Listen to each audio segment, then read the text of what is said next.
A lot of people are asking me what is the boat to look out for at the Düsseldorf show. What's my favourite looking yacht?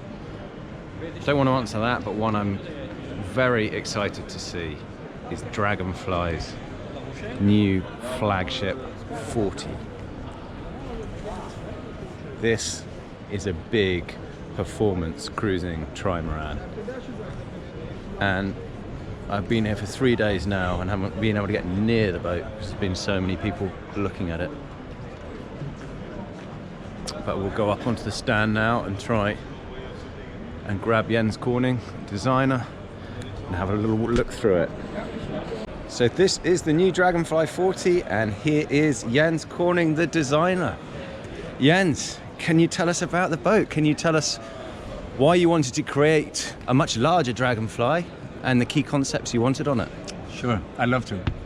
This is our new baby, just 1 week old, so it's all new. The boat has not been in the water yet, so that still has to come. So we just managed to make the world premiere here at the Düsseldorf Boat Show 2020. This is our new 40-footer. We want to step up a bit to get an even better and very nice, comfortable cruising boats for family, or let's say we often see now people buying this boat is couples where the kids are gone and they want to bring another couple. So for the first time in our history, we have a boat with 2 separate cabins, so you have more privacy. Yeah. And to take guests on board, we have made this very nice big open cockpit. So it looks to me like more like a cockpit from a monohull. Yes, it is. What we're used to seeing with the twin wheels and a separate cockpit, correct, free of lines. There's nothing new here, so it is actually more like a modern monohull cockpit. So when you have guests, we have this four section of the cockpit with absolutely no lines, no spaghetti. So you can sit and enjoy with a big cockpit table here. So from here and back, that's where we have all the control lines. Basically, like in the old days, everything was just here in a big bundle. We move that back. So here you can. The boat is. And is that obviously it gives you a nice big cockpit for socializing, but presumably that's so you can still sail it as a couple as well. You can still sail it as a couple. You can sail it short-handed, or sail it as a couple. So you have the helmsman here, but even if the helmsman is here, another crew can operate all the functions here. So we have 4 electric winches that comes standard. Okay. So from here the helmsman can operate this is only for main sheet and preventer, a boomvine you call it. Mm-hmm. From here you have all the halyards, the Genoa sheet, so you can control that here. Even the skipper or the helmsman can for this control, you can also control this winch here. And a nice big bucket for the tail ends as well. Yes, a nice big bucket, Excellent. Yeah. To get rid of the lines. Yeah. So while we're here, let's take a quick look at the engine room. So the engine is way back in the boat, which makes it possible to actually dry out even with an inboard. So and we turn the engine around, so the sail drive is forward, so we get a little bit of distance for the rudder. Yeah. But we have a great thrust on the rudder for maneuvering. And what about in terms of weight? I mean, normally you always try and center an engine in the middle of the boat. Yes. Yeah. But it's a bit different with a performance multi-hull. This boat is bigger, so it can take it better. But we have balanced out, so water tank and all the batteries are forward to balance it. Because you can say that the water line is like a big kayak, long, narrow kayak. The water line. Yeah. So to balance this, we have moved all the weights forward. Yeah. Normally it comes with a 40 horsepower. This is with an 80 horsepower, and the weight difference is only 50 kilos from 40 to 80 horsepower. Okay. With the 40 horsepower, you have a cruising speed of 6.5 knots. Here we expect a cruising speed of 9 knots. Okay, big difference. Top speed of between 11 and 12. Okay. Yeah. Wow. Yeah. And also with the engine back here, it's great for cruising. So you have less noise in the cabin, no smell of diesel, and it's easy to service. You don't have to split the boat apart. Great access. Great access. Yeah. Okay. So much for that. That's the not so interesting part anyway. Of course, we still have the same swing wing principal swing wing system. Yeah. Which is easy to operate. So to fold the whole thing takes about less than a minute, so 40-50 seconds per side. So we have this great trampoline. Sailing the boat is 8.4 meters wide, folded up only 4 meters. Okay. So it can go into any normal slip like a monohull. Yeah. And what about in terms of, I presume you're wanting this boat to be able to go full ocean cruising? Yeah, it is. Yeah. So what sort of payload can it take? It takes 1,800 kilos of payload. Okay. Yeah. So you've got a lot of storage space in these floats as well. And the floats, that's for let's call it that. That's for all the toys. So here, as you see, there's a kayak in the back. Yeah. There could be subboards, kiteboards, as for kite surfing. You're gonna folding bicycles, all the extra sails. So you never have sails in the main hull. So you save storage for sails in the main hull. Yeah. So the floats are for all the toys, diving equipment, or whatever you like. Yeah. What's the weight of the boat? The weight of the boat ready to sail is 6.5 ton, 6.5 ton. Okay. So to achieve that, is it you have to use anything exotic, or is it? We're not going. Is it a vacuum infused boat? Yeah. Not the full boat is vacuum infused, but many where we have high loads, we have vacuum infused the wings, the beams, and the structural bulkheads inside are vacuum infused vinyl ester, and after lamination we also temper it to get the maximum strength. All the hulls are vinyl ester, foam sandwich construction with biaxial fibers, unidirectional fiber, not sort of chop mats stuff. But so we use fibers as a real fiber. Cable mast is standard. If you want to go through the deck first, maybe. All the handles go below deck. No lines to interfere on deck. So we make two versions of the rigging. We have the standard touring version with a self-tacking jib here, and we have the, you can say, performance. That's the ultimate version with the taller rigging and with the overlapping genoa to get higher performance.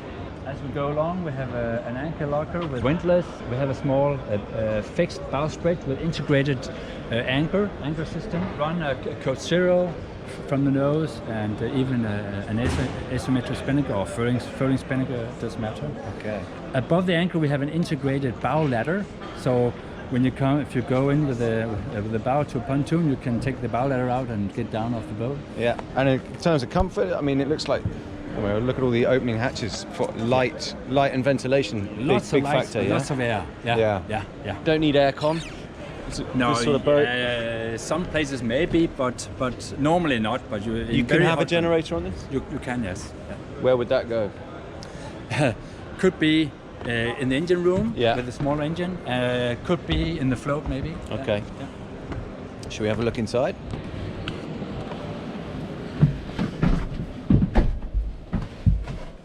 So you've kept the sort of the DNA of Dragonfly here, because I mean, for those people that don't know it, you have a central swing keel here, yeah? So you need the box for it in the middle. This is the centerboard trunk, which is closed, so that you don't have any water or anything. It's a closed system, but so this the centerboard is operated down here with some lines up to the deck, back to the cockpit. All manual.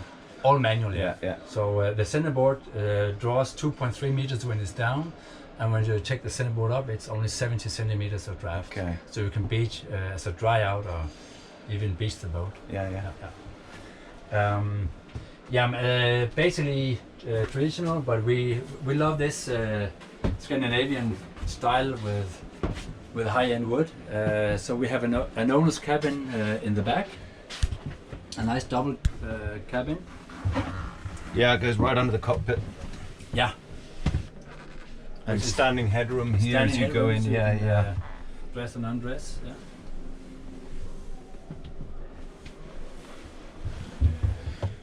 And what about tank capacity?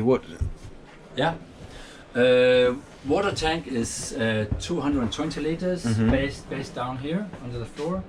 Fuel tank is 150 liters. Holding tank 75 liters.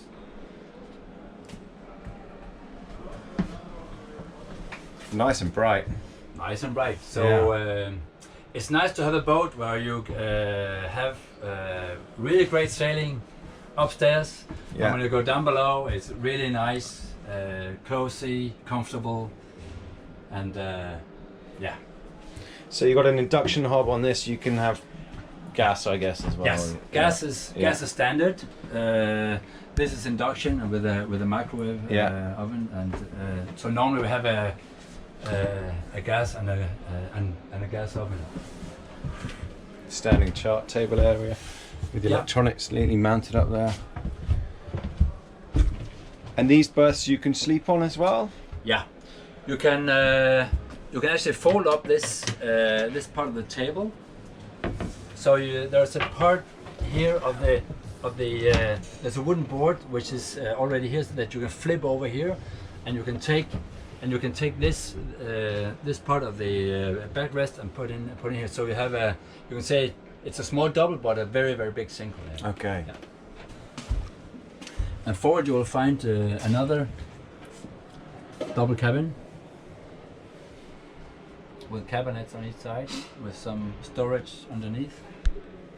And tell us about the typical owner, what they use the boats for, Jens. Yeah. Our clients are, we of course have different kinds of clients. Some people use it for just normal cruising.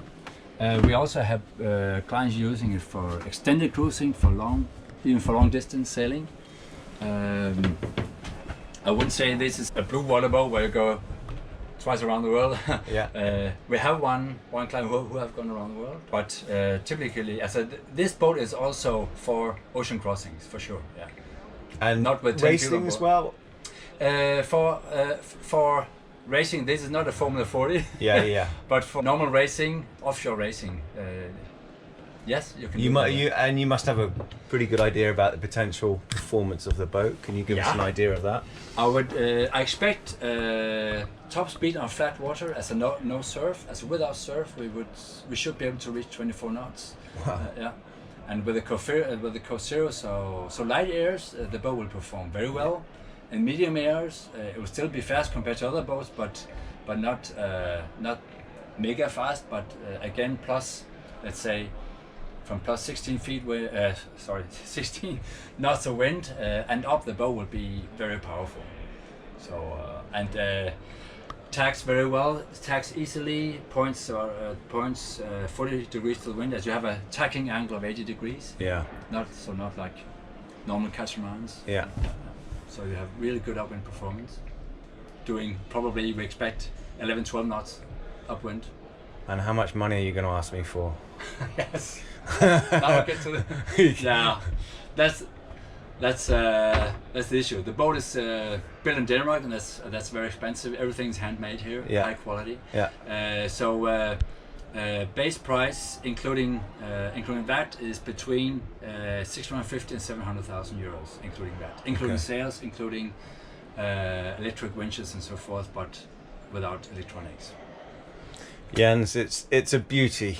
Look forward to sailing it if we can. Thank you very much. And you are invited. Thank you.